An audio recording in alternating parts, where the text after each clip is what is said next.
ज्ञानवापी मस्जिद श्री कृष्ण जन्मभूमि विवाद देश में राष्ट्रीय स्तर पर चल रहे प्रमुख मामलों में से एक है। यह मामला एक बार फिर सुर्खियों में है।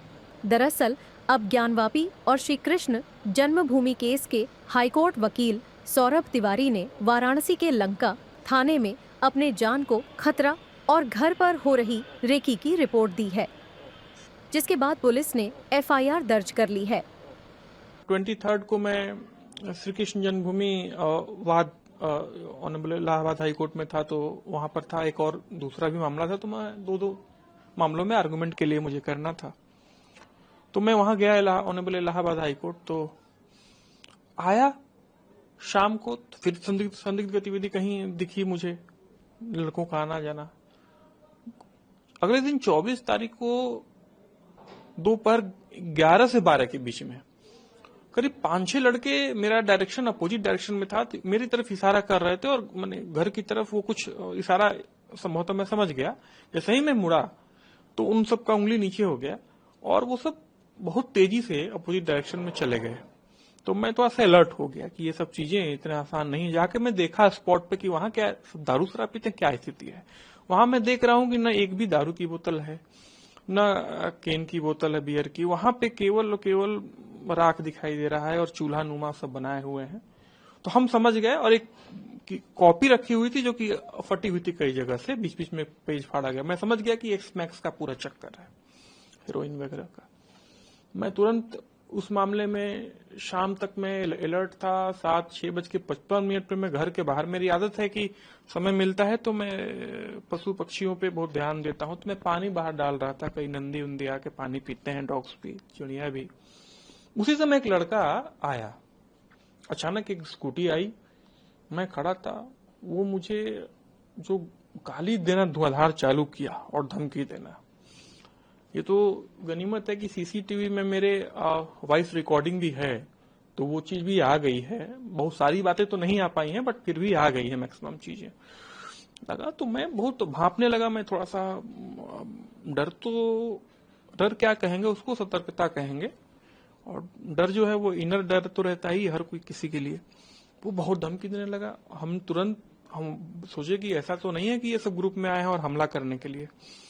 मैं तुरंत बाहर वहीं खड़ा था। मैं भापा 1-2 मिनट उसकी गतिविधि को। उसके बाद मुझसे रहा नहीं गया। मैंने कहा जो होगा देखेंगे। मैं दौड़ा लिया हूं, मैं भी इधर से पीछा किया। तब तक वो भाग जरूर गया, लेकिन उसके पहले धमकी वमकी पूरा एकदम गाली वाली जितना देना था सब कुछ तो साक्ष्य है सब चीजों के। उसके बाद मुझे लगा कि ये जिस बच्चे को, जिन लड़कों को मैं थाने में चौकी भिजवाया, वो आके इस कदर कर रहे हैं, तो उनके लिए कई कदम आगे बढ़ना भी मामूली बात नहीं है। बहुत मैंने छोटी बात उनके लिए नहीं है। मेरे कहने का मतलब है वो कुछ भी कर सकते हैं। एफआईआर दर्ज हो गया अपने? अब तो एफआईआर भी दर्ज हो गया। हमने इसीलिए कराया एफआईआर दर्ज, मेरी सुरक्षा। मैंने तुरंत ministry of home affairs, union of India, government of India को मैंने भेजा। यहाँ सेक्रेटरी होम डिपार्टमेंट लखनऊ मैंने भेजा। पुलिस कमिश्नर साहब को यहाँ जो है बनारस के, उनको मोहित अग्रवाल जी को भेजा मैंने। और जो भी मुझे क्योंकि मेरा काम है अपनी सुरक्षा करना और सबको इन्फॉर्म करना। मेरा काम ये नहीं है कि मैं अपनी कलम से कुछ नहीं कर सकता, मैं केवल इन्फॉर्म कर सकता हूं। मैंने वो पूरा काम किया, सब कुछ किया कि भाई अस्थायी तौर पे कुछ नहीं। तो अब स्थिति यह है कि मैं काम करता हूं चेम्बर बंद करके। कहीं ना कहीं डर तो है। अब बच्चा है, उसको मैं बाहर नहीं भेज रहा कि कहीं बाहर मैंने मना कर दिया है कि बाहर मत जाने दीजिए। लेकिन कहीं कुछ मैंने कहा था कि अस्थायी सुरक्षा लगा दीजिए, लेकिन किसी को कोई मतलब नहीं, पता नहीं क्या कर रहे हैं ये लोग। तो वही ज्ञानवापी में सर्वे से लेकर बाबा के मिलने तक का श्रेय रेखा पाठक सहित 4 वादिनी महिलाओं को जाता है। रेखा पाठक उन 4 महिलाओं में से एक है जिन्होंने ज्ञानवापी में सर्वे के लिए याचिका डाली थी। लेकिन आजकल रेखा पाठक का परिवार दहशत में है, क्योंकि उनके घर के बगल में ही पाकिस्तानी जासूस तुफैल कई सालों से डेरा जमाए हुए था। तुफैल के पकड़े जाने के बाद से रेखा पाठक का परिवार दहशत में है। कल जिस प्रकार पहलगांव में आतंकवादी हमला हुआ, उसके उपरांत मोदी जी ऑपरेशन सिंदूर चलाए। ऑपरेशन सिंदूर चलाने के बाद भारत सरकार सुरक्षा एजेंसियों को सतर्क कर दी है और सारे जगह में मतलब धरपकड़ शुरू हो गया है जासूसों का। और उसी उपरांत हमारे मोहल्ले में हनुमान फाटक आदमपुर क्षेत्र में तौफल मोहम्मद नाम का एक शख्स पकड़ा गया, जिसको हम लोग बचपन से देख रहे थे। उसके परिवार को हम लोग जानते थे और हम लोग को ये नहीं मालूम था कि ये जासूसी कर रहा है हम लोग का। अब बताइए, ज्ञानवापी में जासूसी कर रहा है, ज्ञानवापी का वीडियो बना के भेजा है, तो हमारा भी वीडियो बना के भेजा होगा।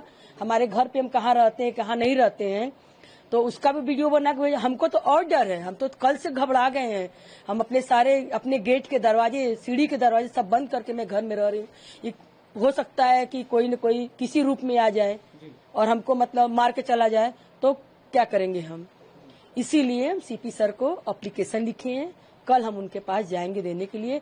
जहां एक तरफ एक के बाद एक पाकिस्तानी जासूस पकड़े जा रहे हैं, तो वहीं दूसरी तरफ लोगों के घरों के आसपास संदिग्ध व्यक्ति के घूमने का मामला सामने आ रहा है, जिससे लोगों को अपने जान का डर सता रहा है।